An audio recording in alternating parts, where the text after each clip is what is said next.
Quem quer sentir esse abraço nessa noite? Amém? Deus abençoe a todos. É um prazer estarmos aqui louvando, adorando o nosso Senhor, né? E essa é a nossa verdadeira motivação. A leitura vai ser no Romanos 8, 31. Vamos ler todos juntos, de pé, rapidinho? Romanos 8, capítulo 8, versículo 31 ao 39. É o cântico de vitória, Deus é por nós, é bem conhecido. Amém?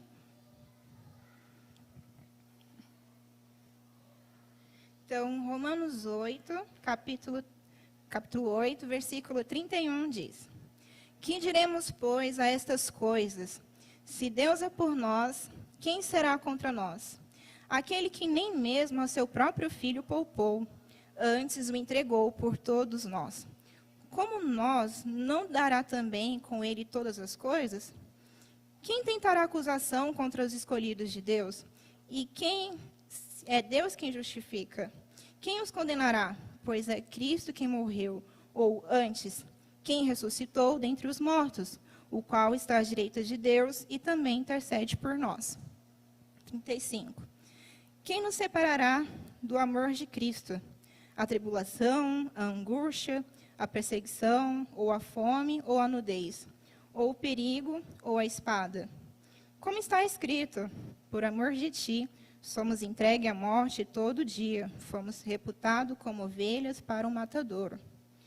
Mas todas essas coisas somos mais que vencedores, por aquele que nos amou.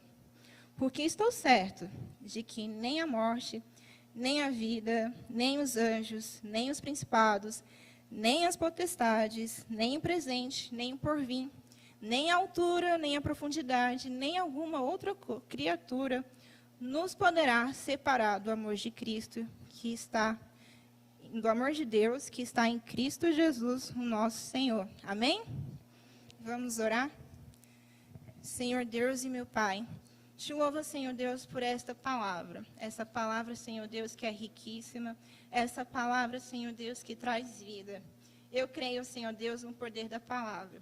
Eu creio, ó Deus, que por ela mesma não precisaria de mim, não precisaria mais de ninguém.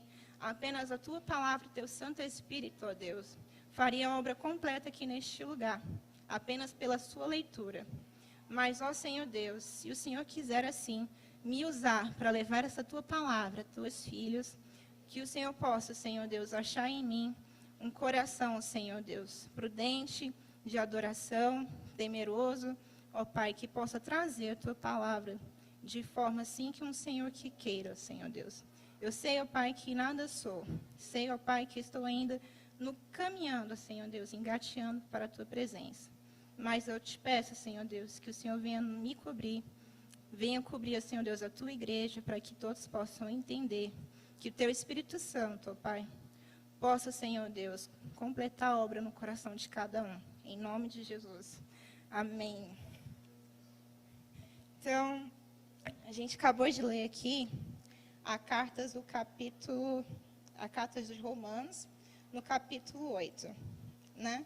Assim eu fiquei, essa passagem de Romanos ficou bem apegada no meu coração, justamente por conta dos devocionais que estamos fazendo no grupo do WhatsApp, né? A gente está acompanhando o Novo Testamento, e eu achei esse capítulo 8, um resumo de quase tudo do Novo Testamento. E justamente aqui esse versículo 31. Apesar de que ele ia ser um cântico de vitória, né, que Paulo escreveu para Romanos, mas eu achei ele uma forma assim muito bem fácil, bem simples de compreender o Evangelho, né? Não sei se eles cantavam, cântico de vitória. Não sei se eles cantavam para facilitar a memorização, mas que é uma coisa muito fácil, assim, é uma palavra bem simples, mas muito profunda no seu conhecimento. E isso ficou ardendo no meu coração. Aí, quando eu fazia os resumos das outras cartas de Paulo, eu falava assim, gente, mas tudo está voltando nesse capítulo 8. E aí, quando o pastor Rodrigo me falou se eu podia estar levando a palavra hoje, aí logo veio na mente esse capítulo 8. Então, assim, para entender o porquê dessa carta foi escrita, a gente vê aqui que a primeira igreja, os primeiros cristãos estavam sofrendo uma grande perseguição, né? Eles eram cercados por muita insegurança, por muito medo, porque tinha uma pressão muito grande dos judeus, e mais para frente houve uma perseguição romana também, né? Contra o povo que estava começando a crer em Jesus, os novos convertidos. Então era uma pressão muito grande. Havia vários tipos de filosofias, havia os cristãos judeus, os judeus que estavam sendo convertidos, que falavam assim, não, para você crer em Jesus, você tem que continuar fazendo algumas leis da Torá, né? Aí uns deles falam assim, não, você tem que circuncidar os homens, ou não, tem que guardar o sábado, tem que fazer isso, aquilo, outro. E aí os novos convertidos que não eram judeus estavam sofrendo, assim, uma pressão psicológica muito grande, né? Mas eu acabei de receber o evangelho genuíno e ninguém me falou disso. Por que eu vou ter que seguir isso, né? E fora isso, eles tinham a sua própria cultura. Os romanos tinham a religião pagã deles, tinham os gregos também. Então, assim, não era nada muito fácil. Fora a repreensão, né? De ser perseguido, de ser levado preso, de ser aprisionado, de até ser levado à morte. Não é nada fácil você falar que... Hoje, você falar que é cristão é tranquilo aqui no Brasil. Mas, lá na época, você falar que converteu ao cristianismo era difícil. Então, além dessas pressões externas, havia também as pressões internas. Que a gente vê que, na Igreja de Roma, aqui no livro de Romanos, havia o conflito entre as relações das pessoas que provocavam divisões, né? Que a gente vê aqui no capítulo 16. Muitos julgavam um ao outro, né? Fora isso, tinha muito conflito entre os irmãos, falando o que era o certo e o que era errado. E aí, no meio de tudo isso, Paulo, no capítulo 11 e 12, ele explica que tudo isso é a maior coisa, o maior dom que eles deveriam levar o amor. Ele instrui, no meio de todos esses conflitos, de toda essa perseguição, que eles deveriam capacitar os seus dons, ver os seus talentos, porque cada um de nós era um membro de um mesmo corpo. Então, não podia chegar, por exemplo, num pastor e falar o jeito que ele deveria fazer, ou que o que eu fazia para Cristo era menor do que o outro irmão, porque todos nós somos membros de um mesmo corpo. E no final, ele fala sobre o amor, né? E aí a gente vê o resumo de tudo isso, que está aqui no versículo 31. Que diremos, pois, a estas coisas? Se Deus é por nós, quem será contra nós? Né? Aí eu olho assim, nossa, se Deus é por nós, quem será contra nós? Paulo, assim, você vê uma grande convicção, né? Falou assim, não, se Deus é por nós, eu estou padecendo, eu estou sofrendo. Aqui eu não sei se ele já estava preso. Se Deus é por mim, quem será contra mim, né? Porque se eu tenho um todo-poderoso para me abençoar, para me defender, o que eu vou temer as outras coisas? E eu olho assim, rapaz, esse Paulo era bem ligado assim com Deus, porque ele era bem corajoso. Ele estava sofrendo pena de morte. Mas ele fala, se Deus é por mim, quem será contra mim? Nada, né? E aí, onde que vem tanta convicção de Paulo? Aí, logo aqui no versículo 32, ele fala, aquele que nem mesmo seu próprio filho poupou, antes os entregou por todos nós. Como não nos dará também com ele todas as coisas? E aí, é nisso aí que você vê de onde vem a convicção dele. Ele cria que Jesus havia ressuscitado, que o Filho de Deus havia morrido, mas havia ressuscitado porque ele teve um grande encontro com Deus, né, no caminho para Damasco. E aqui a gente vê as experiências, assim, quando você lê esse versículo, leva uma referência para o livro de Gênesis, na história do sacrifício de Isaac, né? Abraão querendo sacrificar o seu filho, quando Deus pede para que ele fosse sacrificado. E aqui fala assim que nem o seu próprio filho poupou. Uma referência bem grande a Abraão, que ele só tinha aquele seu único filho, só tinha o Isaac. E ele não poupou. E logo depois veio o cordeiro, né? E esse cordeiro hoje era o próprio Jesus, que o Deus havia entregado, o seu próprio filho, e não o poupou. Já Abraão, ele teve a troca pelo cordeiro, e já Deus, o seu próprio filho, foi entregue por nós. E também a gente vê Paulo falando do sacrifício de Jesus aqui no livro de Romanos 5, capítulo 5, versículo 8 ao 10, onde está aqui escrito: Mas Deus prova o seu amor para conosco em Cristo, em que Cristo morreu por nós, sendo nós ainda pecadores. Logo, muito mais agora, sendo justificado pelo seu sangue, seremos por ele salvos da ira. Porque se nós, sendo inimigos, fomos reconciliados com Deus, pela morte de seu Filho, muito mais, estando já reconciliados, seremos salvos da sua vida. Ixi, como é que abre aqui?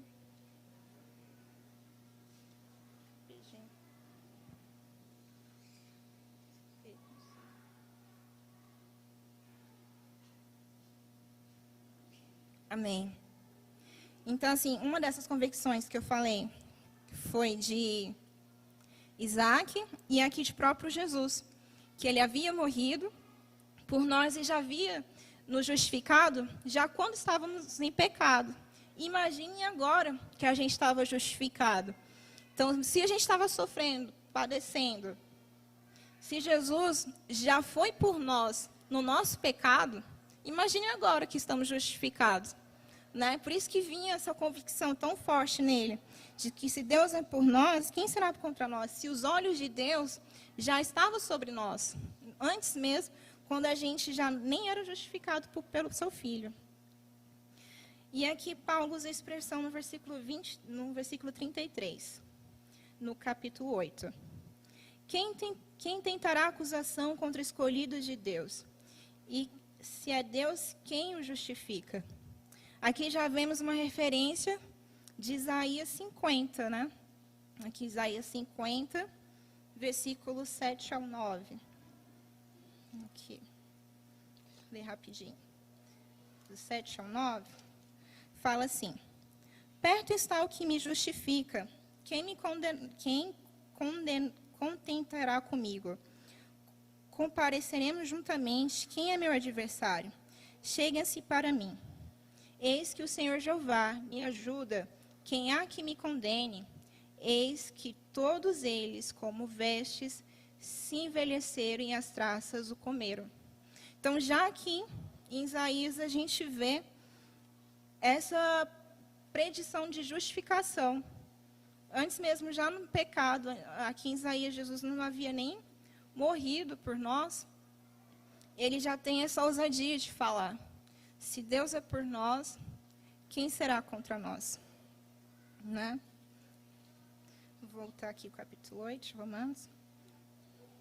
E aqui em Isaías também fala, em outras traduções, que somos como eleitos, povo escolhido de Deus. Então, a gente tem segurança, a gente tem coragem, a gente tem força diante dos perigos e ameaças. Né?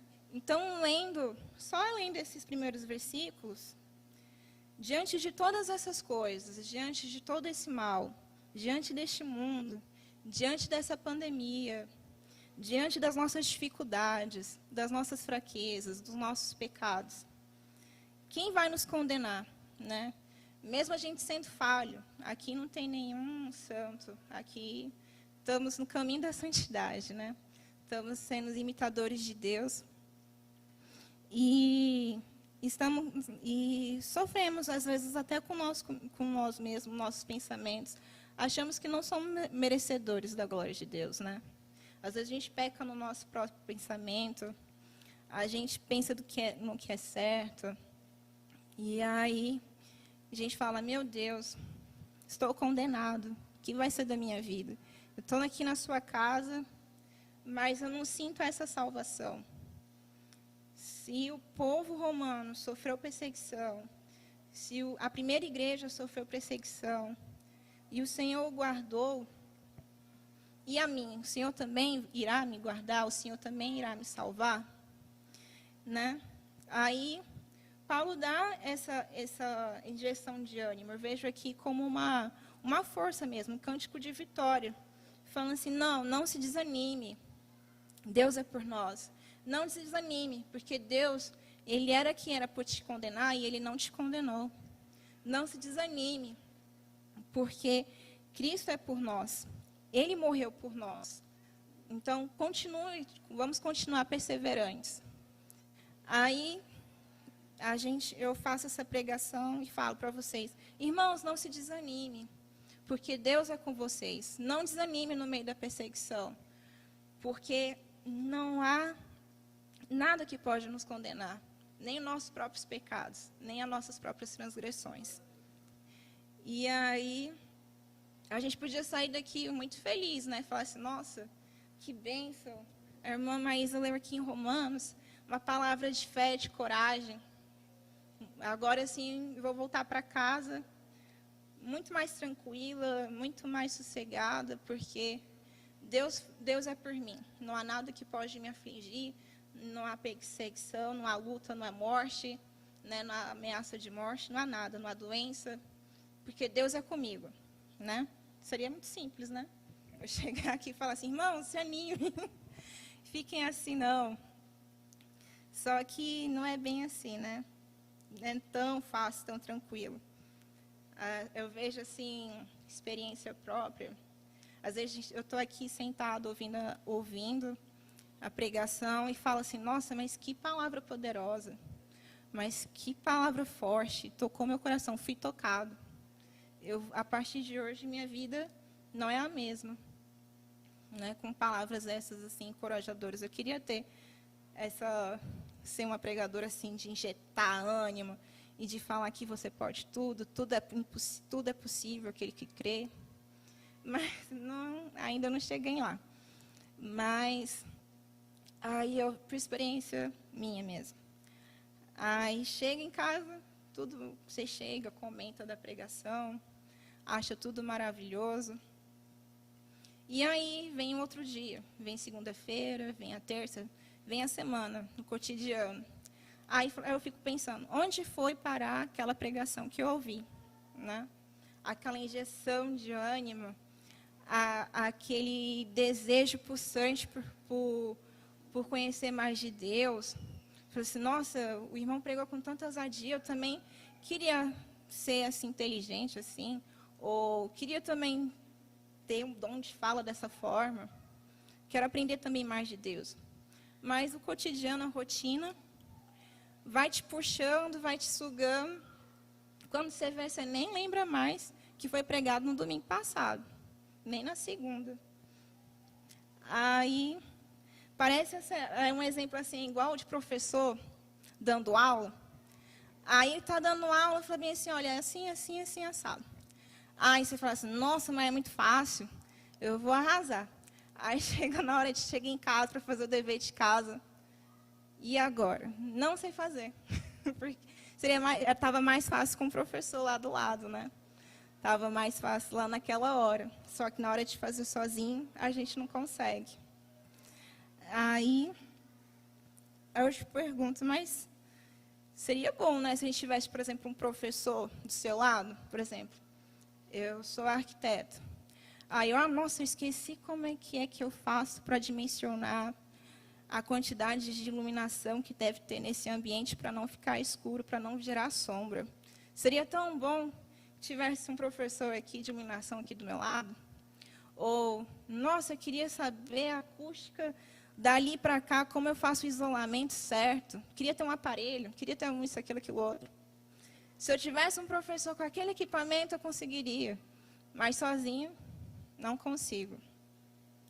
Então, aí eu fico pensando, nossa, mas eu tenho um professor muito melhor do que isso. Eu tenho o próprio Jesus Cristo, que está do meu lado, que pode me ensinar, que pode me trazer o bem mais precioso, que Ele vai ser meu companheiro, não só quando eu precisar, mas em todos os momentos da minha vida. E aí eu falo assim, nossa, mas eu tenho Jesus. Aí você fala assim, muito bom, mas eu não consigo sentir Jesus. Foi o que eu ouvi de uma jovem esses dias.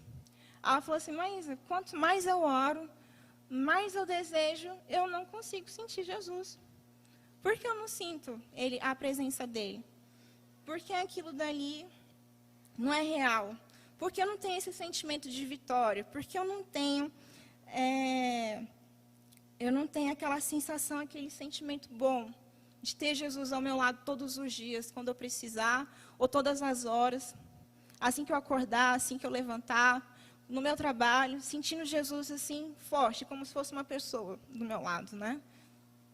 E aí, a gente vê aqui,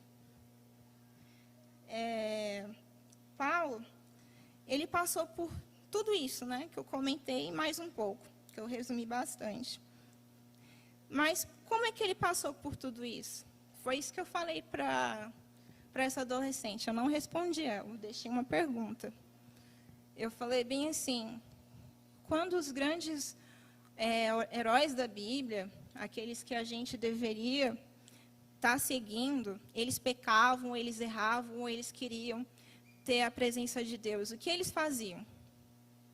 Aí ela não me respondeu, né?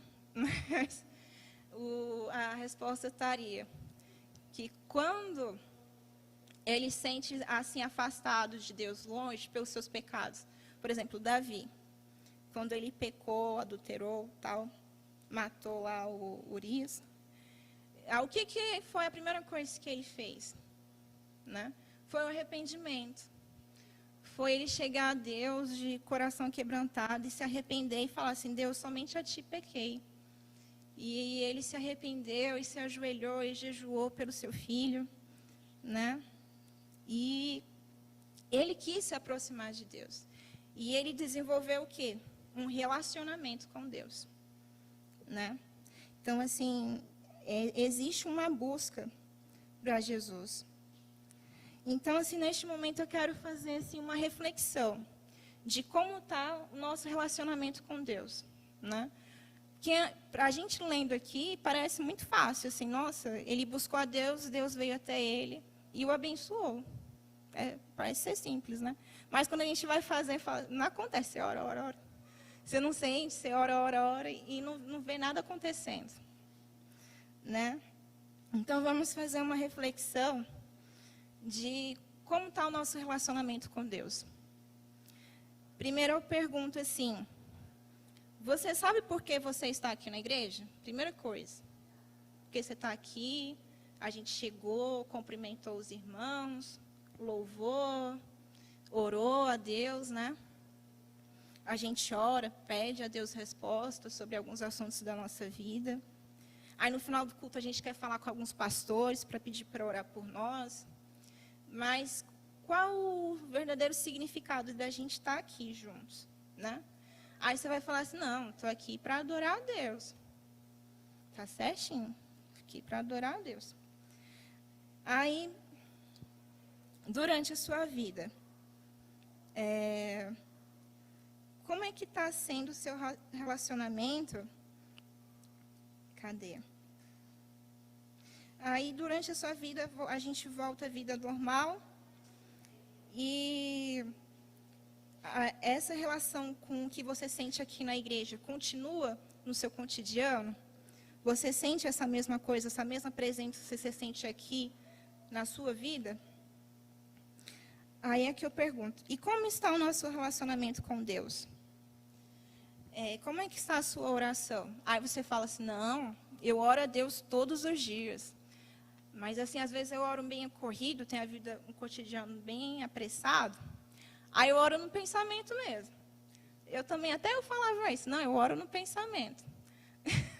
Às vezes não dá tempo de orar certinho, bonitinho, vai orando no caminho, pensando em Deus.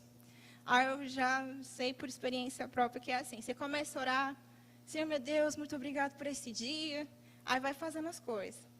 Aí quando você olha o relógio, eita, eu tenho que correr, tenho que me arrumar.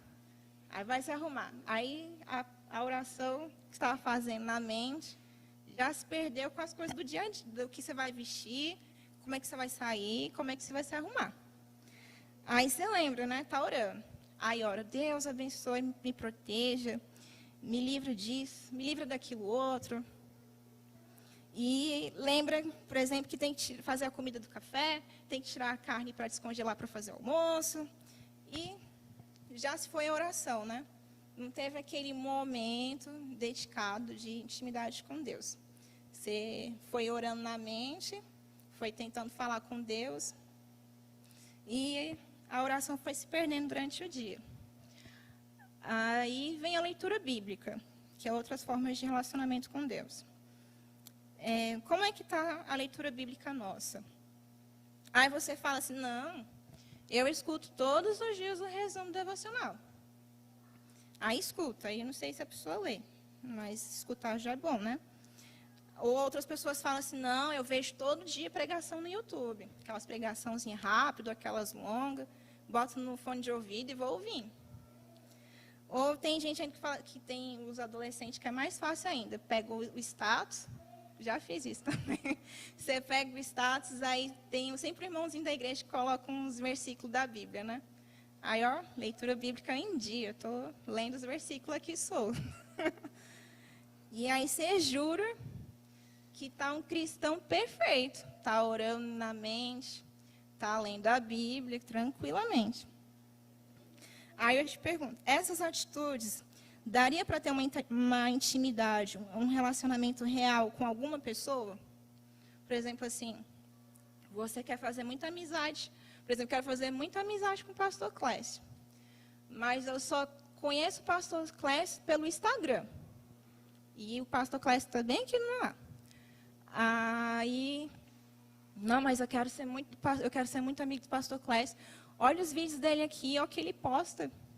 Muito profundo. Gosto muito, escuto, leio. Mas nunca cheguei ao pastor Clécio nem para me apresentar. Ele falou assim, ó, pastor Clécio aqui, meu nome é Maísa. Prazer em conhecer o senhor, tudo bem? Que é o princípio básico de ter um relacionamento de amizade. Aí você acha que só eu seguindo o pastor Clécio no Instagram, vou me tornar amiga dele? Tipo, igual o Facebook, você se tornou amigo. Lá no meu Facebook tem quase 5 mil amigos, eu não sei onde tanta gente é. Mas nenhum deles é realmente meu amigo. Né? Imagine com Jesus. Você acha que só seguir Jesus, assim, por exemplo, no Instagram, ou só seguir Jesus por seguir, você está tendo uma intimidade real, verdadeira com Deus, com Ele? Né? Aí você para pensar e pensa lá com você mesmo. Então, aqui acabamos de ler que Deus não poupou o seu Filho por mim e por você. Né? Deus não poupou seu filho de morte por mim e você. Aí eu pergunto, para quê mesmo? Por que Deus não poupou seu filho? É de pensar. E o véu se rasgou, que separava, né? Antes não era todo mundo que tinha acesso de chegar, ficar orando a Deus no pensamento. E chegar em Deus assim, de qualquer jeito, e falar assim, oi Deus, tudo bom? Né? Antes era uma coisa bem bonitinho, tinha um sacrifício e tudo mais. Para você chegar até Deus, era só os grandes sacerdotes. E tinha um momento certo, tinha uma forma de purificação. Né? E esse véu desse templo que tinha, foi rasgado. Por que mesmo esse véu foi rasgado? Né? Tudo isso é uma coisa assim, que a gente tem que indagar nós mesmos. Então, assim, para a gente ter uma ilustração boa sobre tudo isso que eu estou falando, assim, eu quero voltar à imagem nossa de como a gente era como criança. Como você era como criança, como eu era como criança. Qual era o seu melhor lugar de estar quando você era criança? Qual o melhor lugar que você tinha para ficar? Ou qual era o lugar que você sentia mais protegido? Assim, vai pensando. E também, qual o lugar aqui onde você poderia ir e qualquer coisa que você pedisse ia ser concedido naquele momento, quando criança. Então, para mim, o melhor lugar para estar, o lugar que eu mais sentia protegido e o lugar onde eu sentia as minhas solicitações sendo respondidas, era na casa dos meus pais. Era o lugar que eu me sentia mais protegida. E eu sempre fui caseira, era o lugar que eu mais gostava de estar. Porque eu tinha minhas coisas, tinha meus brinquedos, tinha minha cama, tinha meu quarto. Tá tudo lá. E quando eu sentia medo, por exemplo, está chovendo agora. De noite, quando eu sentia medo, era terrível. Minha irmã, minha mãe está aí. Que de noite começava a chover, aí aquela trovoada, aquela relâmpago, aquele clarão. Para adulto já faz medo, imagina para criança. Então, quando acontecia isso, eu corria logo para onde? Para a cama dos meus pais. Era o lugar que eu me sentia mais seguro, mais protegido, principalmente quando tinha pesadelo, né? Era o lugar onde a gente sentia, que eu me sentia esse refúgio. E aí eu queria ir com os irmãos aqui em Salmos 91. Os pessoal já sabe até decorado. Salmos 91. A segurança daqueles que refugiam em Deus. Salmos 91 fala: aquele que habita no esconderijo do Altíssimo, à sombra do Onipotente descansará. Direi do Senhor, Ele é meu Deus, o meu refúgio e a minha fortaleza. Só vou ler esses 2 versículos, mas ele todo é muito bom. De decorar, de memorizar, né? E ter no coração. Então, daí você consegue entender esse sentimento que o salmista Davi teve.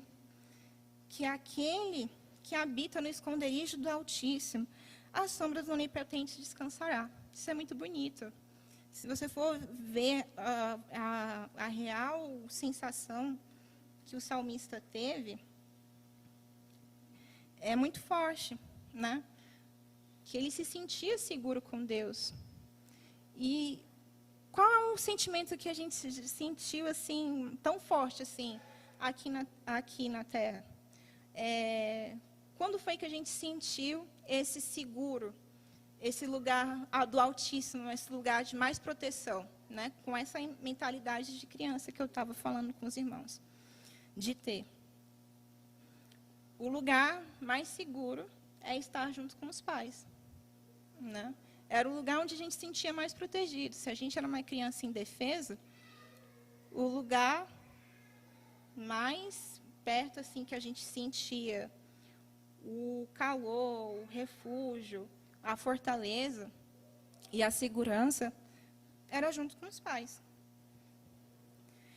E aí, assim, eu consigo comparar mais ou menos o que o salmista quis dizer aqui.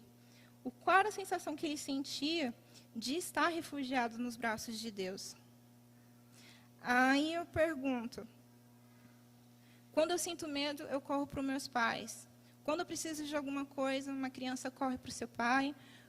Quando se sentia, queria pedir, queria se sentir confortável, ia para os seus pais. Aí eu te pergunto, por que um pai faz isso com o filho? Dá essa sensação de segurança. Por que ele proporciona isso? Será porque o filho merecia isso? O seu filho merece ele te proteger? Ou será porque ele é um bom filho? Eu tenho que proteger ele porque ele é um bom filho? Ou eu tenho que proteger meu filho porque eu sou pai, tenho que proteger? E a resposta é, simplesmente, você recebe tudo isso do seu pai porque você é filho. Você recebe proteção, você recebe alimento, você recebe amor, simplesmente porque você é filho. Não tem outra razão, né? Não tem nada, algo em troca que você pode dar, oferecer para outra pessoa. E aí, isso, para mim, isso explica tudo. Por você ser filho de Deus, Ele te proporciona isso. Ele te proporciona um esconderijo, Ele te proporciona uma sombra, Ele te proporciona um refúgio, Ele te proporciona fortaleza. E em tudo nisso a gente pode confiar. Porque simplesmente Ele é o nosso Pai. Porque Deus não poupou o seu único filho para que hoje fôssemos feitos filhos dele. Às vezes a gente não tem essa sensação de pai com filho, mas Deus quer mostrar para você qual é a verdadeira forma de amor de um pai com um filho, né? E aqui eu fico imaginando assim, imagina agora assim, a gente colocou no papel de uma criança. Agora vamos colocar no papel de um pai. Imagine um pai. Se eu fico vendo assim aqueles pais que perdeu seu filho, aqueles noticiários desaparecidos, né? Aí você vê assim o pai lá sofrendo porque o seu filho se perdeu, sendo criança, adulto, não importa, seu pai perdeu seu filho. A gente vê aquele desespero naquela face dele, aquela angústia, né? Ou mais comum, ou algo mais comum do que isso. Você cuida do seu filho desde criança, trata ele bem com amor, dá o seu melhor, para no final, quando ele cresce, ele simplesmente não querer mais saber dos seus pais. É o que mais acontece, né? Tem os filhos desaparecidos e tem os filhos que são cuidados desde o início. E no final, eles não querem mais saber dos pais. Por quê? Tudo que os pais tinham para oferecer, eles podem fazer muito bem sozinhos, né? E aí você fica pensando, como deve ser esse sentimento desse pai?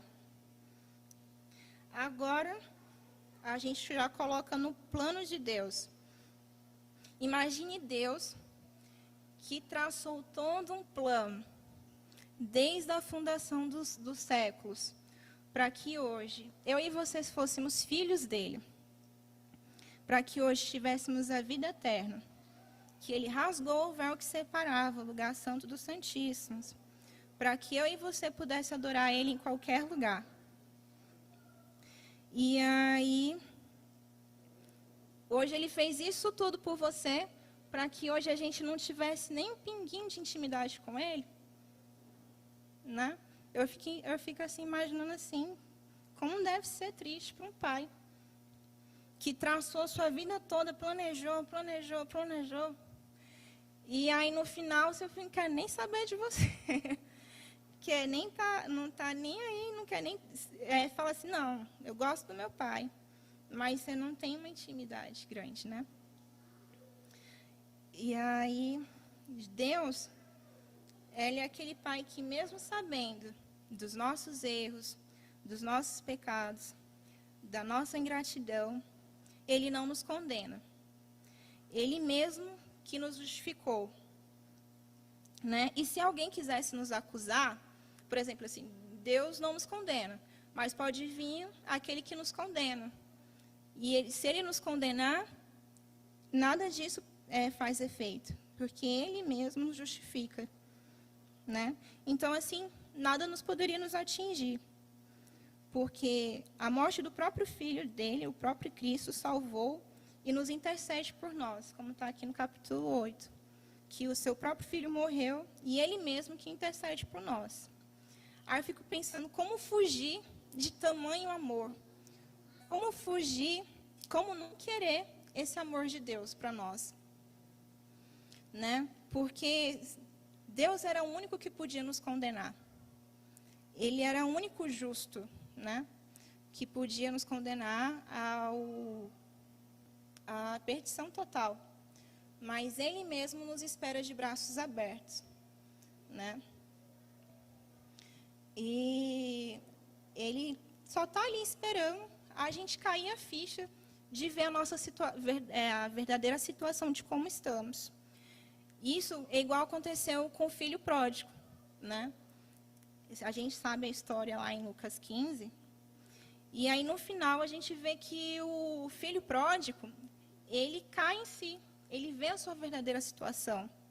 Ele vê que ele tinha tudo com Deus. Ele podia ter tudo na casa do pai dele. Mas ele renunciou tudo aquilo que o pai tinha para oferecer, né? E aí eu pergunto, e quanto temos essa ficha caindo de que tipo de filhos estamos sendo para os nossos pais, né? Eu dei vários exemplos, vou dar aqui vários exemplos de filhos.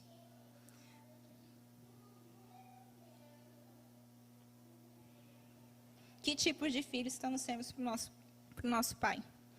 Será que estamos sendo aquele filho perdido que não sabia quem era seu pai? Assim como os romanos, que receberam a mensagem das boas novas por meio dos apóstolos e dos pregadores, eles não sabiam que tinha um pai, criador de todas as coisas, que enviou seu filho para que fôssemos feitos filhos de Deus. Né? Esse é um tipo de filho. É um filho perdido. É um filho que não sabia que tinha um pai tão grande. Também há um tipo de filho como os judeus. Eles sabiam que tinha um pai, criador de todas as coisas, que lhe prometeu um lugar, uma terra prometida, né? E um descanso. Mas esse povo de Israel, na época de Moisés, eles rejeitaram a Deus, também desobedeceram, e na época de Jesus também rejeitaram a Jesus. Né? Rejeitaram a Deus e se tornaram desobedientes. Esse é outro segundo tipo de filho, que sabia que tem um pai, mas mesmo assim desobedece. Há outro tipo de filho, assim como Adão e Eva, eles conheciam o pai, eles tinham um relacionamento forte, ele andava junto com Deus, né? Mas o pecado, o sentimento de culpa, de condenação, sobreveio sobre ele e ele se afastou de Deus, né? E ele procurou resolver a vida dele sozinho, sofrendo perigo, sofrendo ameaças de vida, né, riscos, mas mesmo ele tendo toda uma intimidade com Deus, o pecado o afastou de Deus e ele se afastou de Deus. Também há aquele tipo de filho que é igual o irmão mais velho do filho pródigo, né? Eu falei do filho pródigo. E o irmão mais velho, ele está na casa do pai, né? Ele tem tudo que o pai poderia lhe dar. Ele podia desfrutar de tudo, a presença gloriosa do pai. Ele poderia celebrar com seus amigos pelo que o pai ele era, né? Porque o pai dele tinha. E podia ser muito feliz. Mas, ao contrário de tudo isso, ele trabalha em vão. Ele não sabe o verdadeiro propósito do seu trabalho para o seu pai. Porque acontece muito isso, né? A gente está aqui na igreja, mas a gente faz as coisas muito no automático. A gente já sabe que tem que chegar aqui, já sabe que vai louvar, já sabe que vai orar, já sabe que vai escutar uma pregação. E aí, cai tão no automático. Eu sentia muito isso na adolescência, no final do ano, assim, vinha aquele pensamento assim, nossa, mas estou tão no automático que eu não estou sabendo o meu verdadeiro propósito de eu estar aqui, sempre ativa, trabalhando para Deus. Às vezes a gente cai nessa do irmão mais velho do filho pródigo, de não desfrutar da real presença do pai. Então, aqui, aí eu te pergunto, como eu perguntei no início, se você sabia o porquê está aqui na igreja. Muitas vezes fazemos as coisas no automático, né? E aí, aqui, mas você pode me dizer que já sofreu tanto, já teve tantos motivos para passar por tantas dificuldades, que não consegue ter motivação nenhuma para ter relacionamento com Jesus. Ou que você já passou por fome, já passou por maus tratos, e não tem motivação nenhuma para conhecer seu pai ou Jesus. Ou você vai falar assim, nossa, eu já passei por tanto perigo, já passei até por risco de morte. Que motivação eu tenho para seguir Jesus, né? Eu ando tão ocupado. Que motivação eu tenho para conhecer meu pai?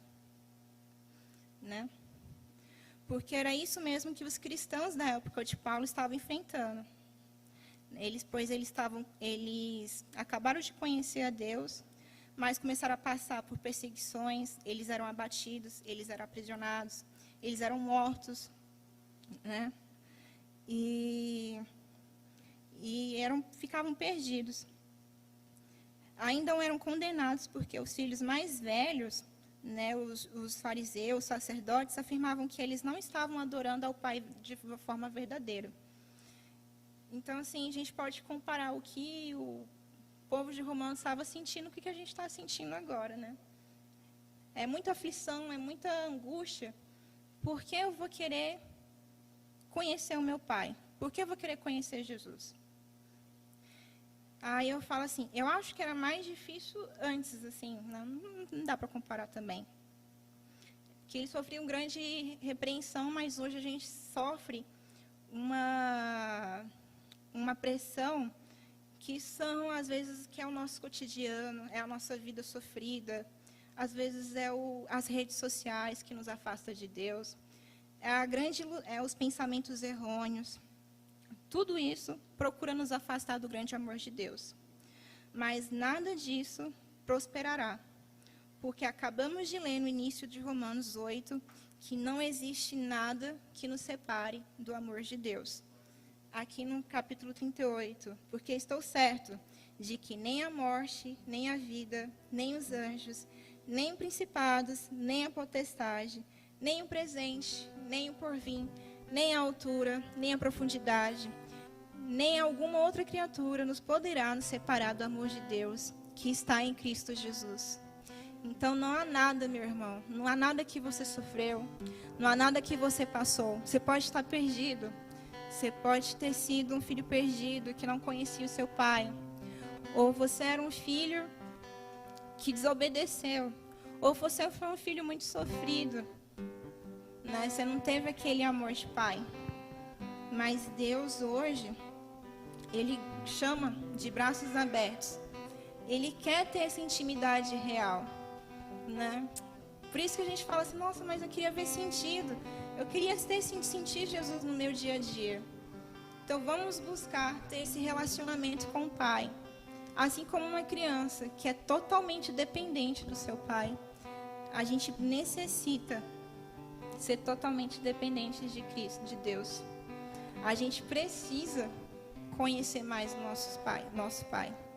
Um Pai que deu tudo para que hoje a gente tivesse esse relacionamento com Ele. Um Pai que moveu os céus, que planejou o plano muito antes de todas as coisas ser criadas, para hoje a gente estarmos aqui e adorar Ele de todo o nosso coração.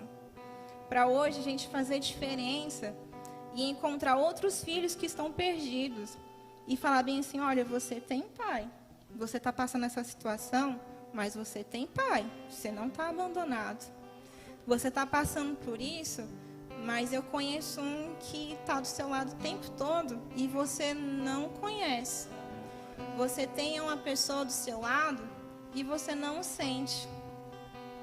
Então, a gente precisa criar isso para a gente sentir, viver a palavra de Deus, né?